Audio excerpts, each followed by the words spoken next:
Magandang gabi mga kajak, ito. At kami ay may ni-rescue na sasakyan, Toyota Innova ito, at hindi na maipasok sa cambio yung kanyang sasakyan. So mag-tutorial tayo hanggang maiuwi natin ito sa ating shop at madala natin doon. So ito yung mga katim natin, oh. Ayun, oh. Yun mga kajak, oh. Yeah. So ayan, ni-rescue natin tong Toyota Innova. Ito ang problema mga kajak kung bakit hindi may pasok. Ipakita ko sa inyo. Kung nakikita nyo mga kajak, ayun yung secondary clutch. Yun, basang-basa, oh. Kita nyo mga kajak. So isum natin. Yun, basang-basa. At sa ilalim niya, nandoon, sabog na. Tignan natin sa ilalim. Ito mga kajak, oh. Yun, daming tagas. Sumabog na yung clutch, oh. Yung fluid. Yun. So makita nyo mga kajak, oh. Yun, oh. Yun. So yun. O kita nyo mga kajak. Yan. Sabog na yung kanyang secondary, kaya hindi maipasok na ng may-ari. Ito, tignan natin sa loob. So mga kajak, ito umaandar naman, pero tignan niyo yung yung clutch, wala na, oh. Wala na yung clutch. Kaya wala na siya, hindi na gumagana. Kaya kahit na ayan, oh, ayaw talaga pumasok mga kajak, oh. Segunda at saka primera ayaw pumasok, oh. Hindi mo na may pasok kasi walang clutch. So yung secondary clutch mga kajak, lumabas na yung fluid. So ayan, wala na, labot na, wala na. So ibig sabihin ito, hindi mo talaga maipasok, oh. Kaya mga kajak, anong gagawin natin para maiuwi natin ito? Para dali na natin sa shop, kasi sabi ng may-ari, hindi niya na alam gagawin niya. So nandito naman tayo para mag-rescue. So ganito mga kajak, ito po ay ituturo ko para sa ganon, kahit nasa lugar kayong alanganin din, baka sakaling makatulong ito mga kajak, yung gagawin natin. Ito ay magagamit nyo, especially kung wala na masyadong sasakyan, ay kayang-kaya nyo gawin ito. So patay muna tayo ng makina. Ayan. So pagpatay ang makina mga kajak, itong cambio natin papasok yan. Tignan nyo, ayan, pumasok ng primera. Kahit di ako nakaapak dyan sa natin, sa clutch pedal, kasi wala naman sira na yan. Papasok yan sa primera, papasok yan sa segunda, papasok yan sa tercera, kwarta, at saka atras. Ayan. Ayan. Papasok lahat yan mga kajak. So anyway, ano ang gagawin natin mga kajak kung ganito ang nangyari sa sakyan natin? Tignan nyo to. Halimbawa kailangan nyo ng umatras. So kung kailangan nyo ng umatras, isarado muna natin yung ating hood. Ayan, sa mga kasama natin, pasarado natin yung hood. Halimbawa nasiraan po tayo, tapos kailangan natin umatras kasi hindi tayo agad pwede mag forward. So make sure maluwag naman sa likod natin. Ito, naka-atras na to, naipasok na natin. Tignan nyo, ha, oh, naipapasok natin yan sa atras. So ngayon ang gagawin natin, i-release natin yung hindi ako nakaapak sa clutch. Okay, so ang gagawin ko, aabang ako sa preno. Kung maluwag naman dyan mga kajak, pwede natin start. Aandar yan, paatras. Tignan natin, ha. Okay, on natin. Tapos atras. Ayun, umatras tayo mga kajak, oh. Tignan, kailangan nating apakan yan, mamamatay ng kusa yan. Yun, namatay. Apakan natin yung preno, mamatay kusa yan. So pag namatay, ilalagay uli natin yan sa sa neutral mga kajak, no? Yan, namatay na.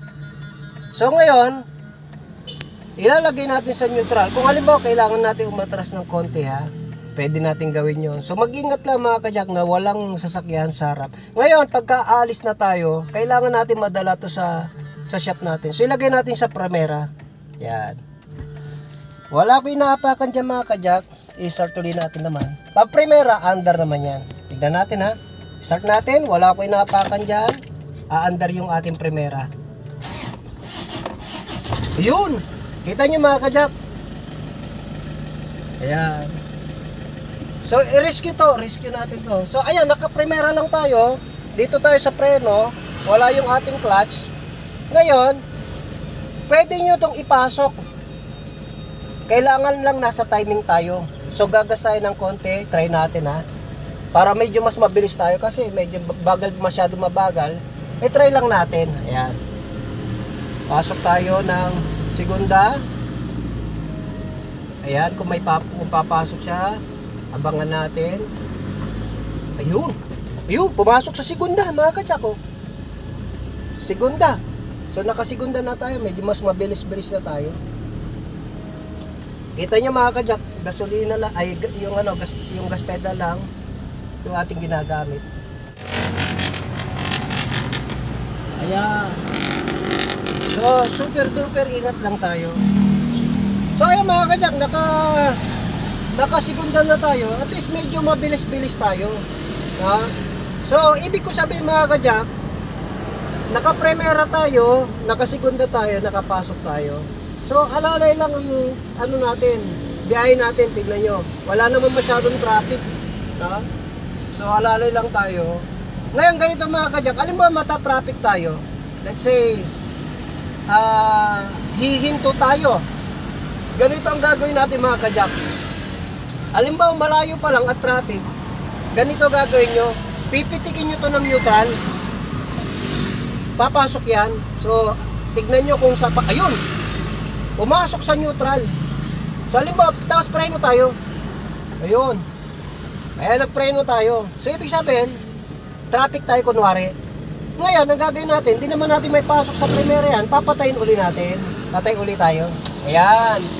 So, wala nang traffic, magpasok uli tayo ng primera. Pagpasok uli natin ng primera, start uli tayo sa kagaya sa ginawa natin, abante tayo ulit. Yun. Medyo kakadyot, pero andar. Yun. So, mga kanyak, naka-primera na uli tayo, mandar na uli tayo. Ayan. So kung malaya na, yung kagaya ginawa ko, pwede nyo ipasok yan na segunda. Try uli natin ipasok na segunda ha.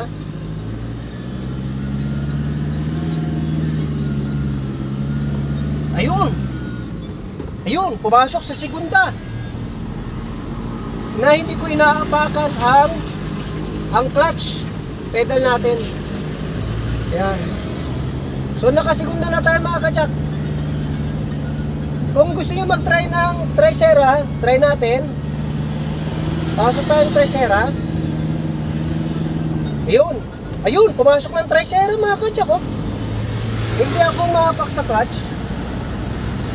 Safety tutorial lang para makauwi lang tayo at hindi naman masyadong mabagal yung uwi natin.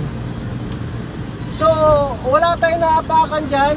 Ang gamit lang natin ay gas pedal. So, naka-Tricera tayo mga ka-jack ha. Manual transmission ito, manual transmission. Para lang sa manual transmission. So ito, nasa na tayo, malapit na tayo sa shop mga ka-jack. Pero ito, ituro ko sa inyo, halimbawa pahinto na kayo, no, at naka-neutral kayo, pwede pumasok yan sa primera. Ayan, pinaglalaroan ko siya. Pero pagka ilalagay nyo ulit sa neutral, pipitikin nyo lang yan, kahit na nagpepreno kayo ng konti, or pahinto na siya ng konti, pitikin nyo, mag-neutral yan. Kita nyo? Kita nyo mga ka-jack, tutulak kayo, ayun, nag-neutral. Hindi ako nag-aapak ng clutch. Papasok ulit yan sa primera mga ka-jack, tignan nyo. Papasok natin sa primera. Ayan, umandar tayo yan ha. Ayun, nakita nyo mga ka-jack. So, ganun lang ang technique dyan mga ka-jack para makauwi tayo na maayos sa ating bahay. So, malapit na, nandito na tayo sa ating shop. Ayun, pumasok na sa neutral. Okay. Mga ka-jack, siguro naman may naitulong tayo sa ating mga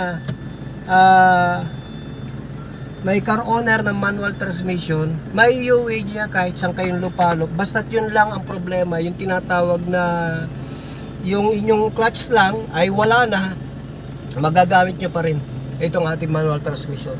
Okay, yun lamang. So ito yung ating mga team at nakauwi na tayo. Okay.